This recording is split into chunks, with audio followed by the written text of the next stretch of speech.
Magandang hapon na naman sa inyo mga suki naming tagapakinig. Narito na naman po ang inyong lingkod, Kuya Peles. At ako pong muli ay inyong makakasama sa loob ng kalahating oras. At kasama pa rin natin mga kaibigan, ang ating mga artista sa radyo na siyang nagbibigay buhay sa ating mga napipiling liham sa araw-araw. At ang liham na ating napili ay galing sa isa nating masugid na taga-subaybay. At siya po, tago lamang natin sa pangalang Susi. Bueno, basahin na natin ang liham ni Susi. Dear Kuya Peles. Minsan, Kuya, sa buhay ng isang tao, hindi mo maintindihan. At hindi ko sukat akalain, Kuya, na magkakaroon din ako ng isang problema na dapat kong ihingi ng payo sa inyo. Itago na lamang po ninyo ko sa pangalang Susi, 25 taong gulang, at isa pa po akong dalaga hanggang ngayon. At para malinaw sa inyo, Kuya, ganito po nagumpisa ang aking problema, Kuya Peles. Bakit nakipagkita ka na naman sa lalaki yun? Hindi ba't sinabi ko na sa iyo na huwag ka nang makikipagkita sa lalaki yun, ha? Ang tigas talaga ng ulo mo. Para ka na uubusan ng lalaki, Susi. Tay, mahal ko po si Tony. Hindi ko kayang mawala sa buhay ko. Gusto mo bang makapag-asawa ng batugan? At walang trabaho, ha? Paano niyo naman nasabi na batugan siya? Binabantayan niyo ba siya, ha? Mismong tatay niya ang nagsabi sa akin na napakatamad niya. May imposible naman na sisiraan niya ang kanyang sariling anak. Siguro naman, Itay, kapag mag-asawa na kami, magsisipag yun. Gusto mo bang makipagsapalaran, ha? May mga nanliligaw naman na iba dyan sa iyo, ha? Bakit hindi ka na pumili sa kanila? Huwag lang yun, si Tony. Tay, si Tony po ang mahal ko. Siya lang ang Ano bang tinitibok ng aking nagustuhan puso. mo sa lalaking yun, ha? Ha? Hindi naman siya gwapo, ha? Ha? Kaya putulin mo na ang relasyon ng dalawa. Wala kang mapapala doon. Sa Ang Tony hirap na sa yun. inyo kasi, Itay. Hinuhusgahan niyo kaagad ang isang tao. Hindi niyo pa alam ang kanyang magkatao. Hindi niyo pa alam ang plano niya. Ano ba yung plano niyang sinasabi mo, ha? Saber? Kapag mag-asawa na daw kami, magbabago na siya. Nako, sinasabi lang niya yun, ha? Para pumayag ka na makasal tayong dalawa. Hanggat maaga pa, Susi, putulin niyo na ang relasyon ninyo ng Tony na yon, ha? Para wala ka ng problema.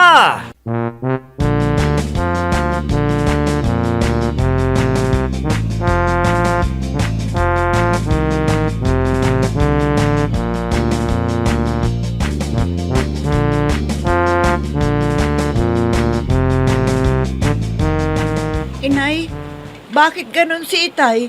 Ang gusto niya, siya ang pipili ng lalaking mapapangasawa ko. Tama naman ang itay mo, Ada. Ano bang mapapala mo sa Tony Dayon? Walang trabaho at matugat pa. Inay! Oh, sige nga. Ano bang mapapala mo sa Tony Dayon, ha? Napaka-tamad niya. Pero Inay, mahal ko po si Tony. Kapag siya ang mapapangasawa mo, gusto ang mga abutin niyo ng mga anak niyo na lagi na lang siyang umaasa sa kanyang mga magulang. Ganon. May usapan na kaming dalawa, Inay, Na ado, na maghahanap ng trabaho kapag mag-asawa na kaming dalawa. nako, naniwala ka naman. Sinasabi lang niya yon para pumayag ka na magpakasal na kayo. Hindi po, Inay. Talagang nangako siya sa akin. Huwag kang maniwala sa Tony Dayon. Niloloko ka lang niya. Bakit ba hindi niyo ako maintindihan? Dahil ayaw namin ng itaybo na maghirap ka sa buhay mo. Kaya ang gusto niyong pakasalan ko yung taong hindi ko naman mahal. Para sa iyo din ang iniisip namin ng itaybo.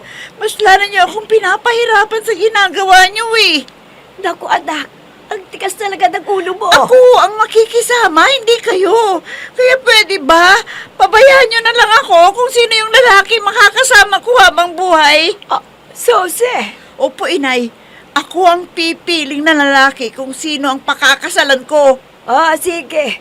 Kung ipagpipilitan mo yung gusto mo, bahala ka sa buhay mo. Hindi ka namin pakikialaman. Pero, oras na may magyari sa iyo at magka-problema ka, bahala ka na sa buhay mo.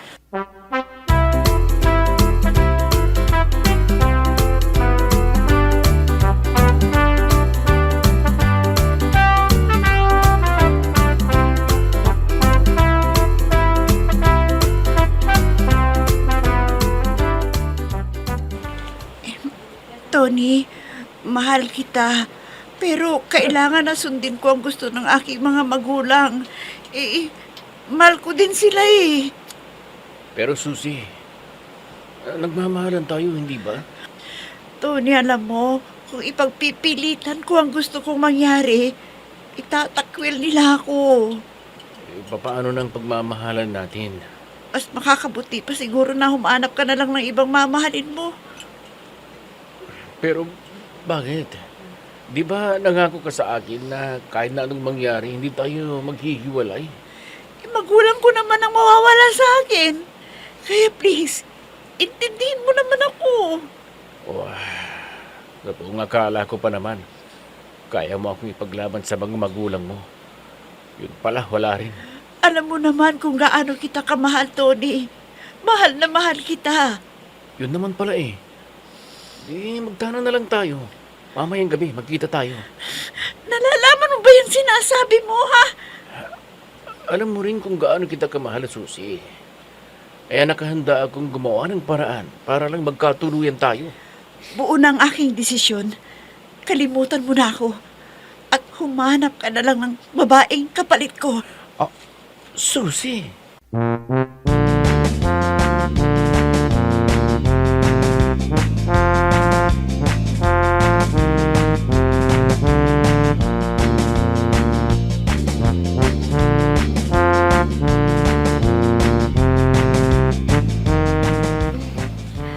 Alam mo, may katwiran naman ang mga magulang mo, Bes eh. Kaya huwag ka nang maghinanakit sa kanila. Alam mo ba, ang gusto ni Tony, magtatanan daw kami. Ha? Ano? Naku, Bes, huwag kang pumayag sa gusto niyang mangyari. Kawawa ka lang. Ganito na lang, Bes. Babalik na ako sa trabaho sa Maynila. Gusto mo bang sumama? Sige. Sasama na lang ako sa'yo para makalimutan ko si Tony. Sigurado ka ba na sasama na sa akin? Oo, Bes. Siguradong sigurado ako. Sasama ako sa'yo para tuluyan ko nang makalimutan si Tony.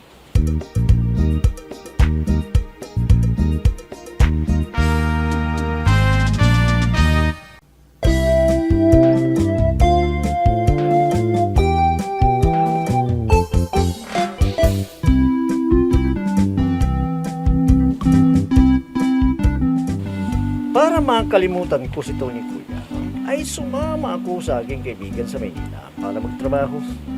Mahal ko si Tony Kuya, pero mas mahal ko pa rin ang aking mga magulang at ayaw ko silang manghinanakit sa akin dahil magulang ko sila. Sila pa rin ang pinili ko at kinaya kong lumayo para maiwasan ko lang si Tony. Minsan, Kuya, ay... Oh, musta na ang puso mo ngayon? Okay na rin ako, Bes. At least, kahit papaano may trabaho ako. Unti-unti siguro makakalimutan ko na rin si Tony. Ay, naku, Bes. Ano bang meron ang Tony na yun? At hindi mo siya tuluyang makalimutan. Alam mo, Bes, sa totoo lang, kahit ganun si Tony, sa kanya ko naramdaman ang tunay na pagmamahal. Sa bagay, mahirap hanapin sa isang lalaki ang ganyan. Kahit mahirap ang buhay, basta masaya ka. Totoo yung sinabi mo.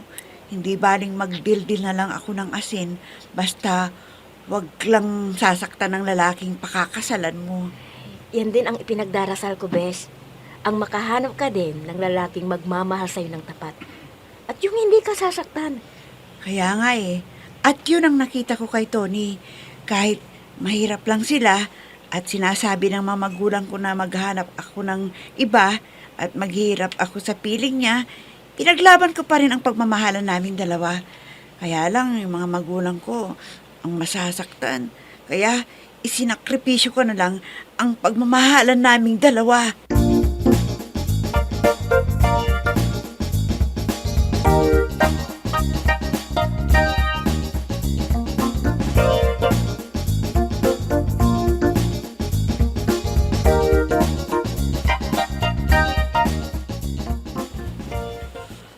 Kumusta na kaya ang anak natin, Bandeng? Huwag mong masyadong alalahan yung anak mo, Sebia. Alam ko naman na nasa mabuti siyang kalagayan. Kasama naman niya yung kaibigan niya eh. Minsan, naaawa rin ako sa anak natin. Bakit naman, Sebia?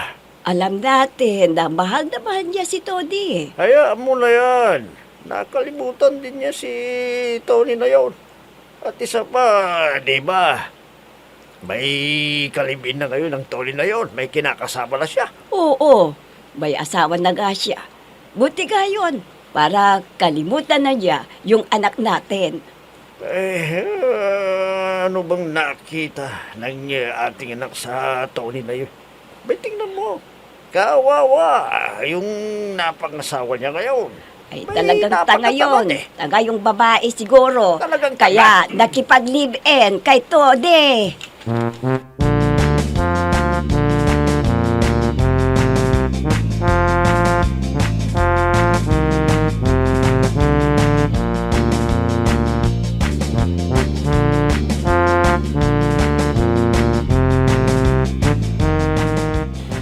Bes, may asawa na pala si Tony.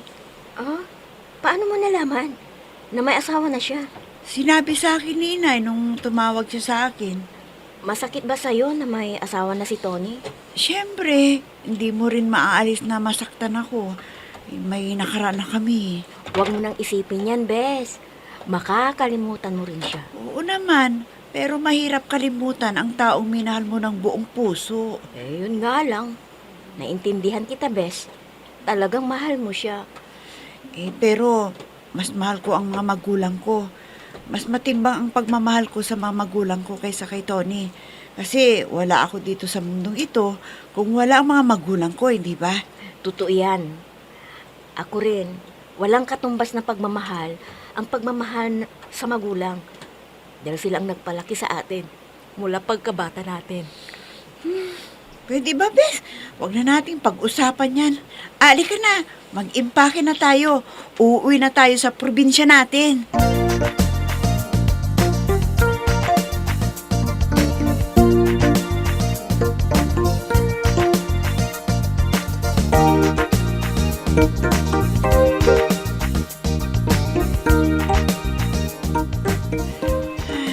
Ang bilis talaga ng panahon. Hindi ko na malayan ang paglipas ng isang taon. Papasok na naman ang taong 2024. Tatanda na naman ako ng isang taon. Oh, malapit na pala ang birthday ko ah. Talagang ganyan ang buhay. Ha? Si Tony itong makakasalubong ko. Bakit ganito ang nararamdaman ko? Anong ibig sabihin nito? Tumitibok ang aking puso. Susi, kumusta ka na? Nandito ka na pala, galing ng Maynila. Kailan ka pa dumating? Isang linggo na ako dito. May asawa ka na pala? Ha? Oo. Totoo, pero hiwalay na kami. Ha? Anong ibig mong sabihin? Matagal na kaming hiwalay ng kalibin ko. Ang ibig mong sabihin, hindi kayo kasal? Oo, Susi. Susi, alam mo bang hanggang ngayon, ikaw pa rin ang tinitibok ng puso ko. Mahal na mahal pa rin kita, Susi. Tony?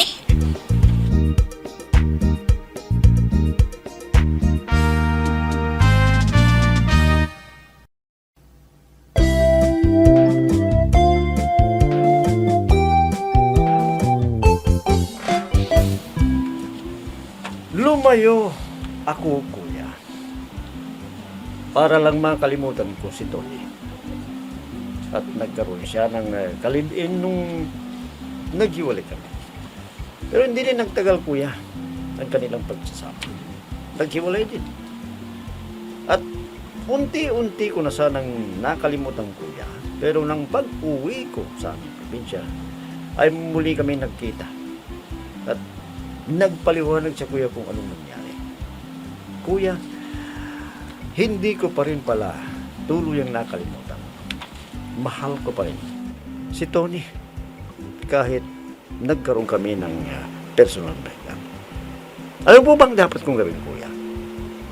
Sana po, mapayuhan ninyo ko, kuya, sa aking inilapit na problema. Lubos na gumagalang Susi. Alam mo, Susi,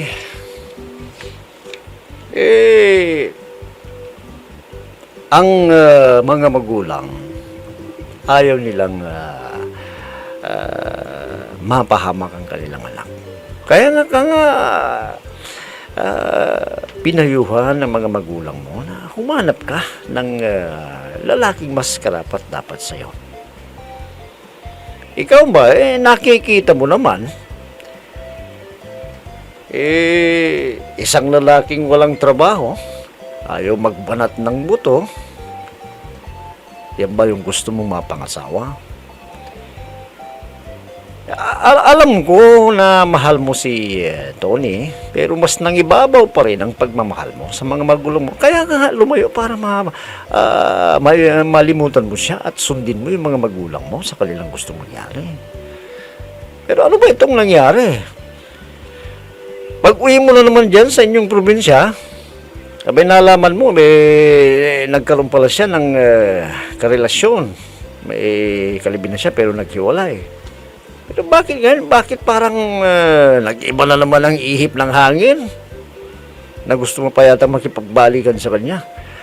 Abay, Susi, mag-isip kang mabuti. Abay, sa hirap ba naman ang buhay ngayon? Mag-aasawa ka ng walang trabaho? Sa bagay, may mga nagkakapamilya na talagang sa una talagang walang-wala, pero pinipilit nilang maging malakas para lang buhayin isang pamilya. Maraming ganyan na nangyayari. Sa una talagang walang-wala pero umasenso pa rin. Pero gusto mo pa bang maranasan yan? Yung iba talagang nagpupursige na magtrabaho, lalo na kapag walang maaasahan sa mga magulang. Pero hindi natin alam na kung talagang ipagpipilitin mo yung gusto mo na si Tony talaga, yung lalaking gusto mong makasama habang buhay, hindi mo na rin masisisi yung mga magulang mo. Sa bagay, may mga taong kapag nagkapamilya na talagang nagsisipag yan. Malay mo, ikaw lang ang hinihintay ni Tony para magbago. Pero tama naman ang mga magulang mo, Susi. Ano bang nangyari sa'yo? Abay, sinunod mo na nga sila, lumayo ka para maiwasan mo siya. Ngayon parang bumabalik na naman sa una, sa dati. Susi, ikaw pa rin ang makapagdidesisyon kung talagang si Tony mahal mo. Abay, wala na kami magagawa dyan. Pero alam ko naman na masunurin kang anak. Ngayong umuwi ka sa inyo, alam ko na hindi ka pa rin pababayaan ng mga magulang mo. Ba talagang ayaw nila kay Tony dahil nga walang trabaho. Sabi nga nila, batugan dyan sa lugar ninyo. So, Susi, kung ano man ang sasabihin sa'yo ng mga magulang mo, dapat sana sundin mo na lang muna sila. Isang tabi mo muna yung nararamdaman mo kay Tony. Total, nasubukan mo na lumayo, kinaya mo naman. Ang isipin mo na lang, Susi,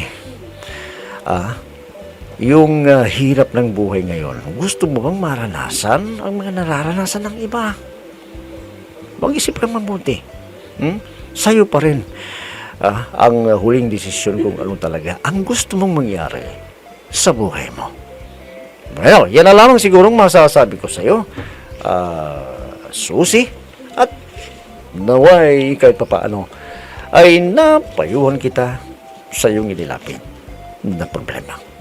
Bueno mga kaibigan, hanggang bukas na muli sa ganito ring oras at himpilan, inyong abangan at pakinggan ang programa Peles at your service.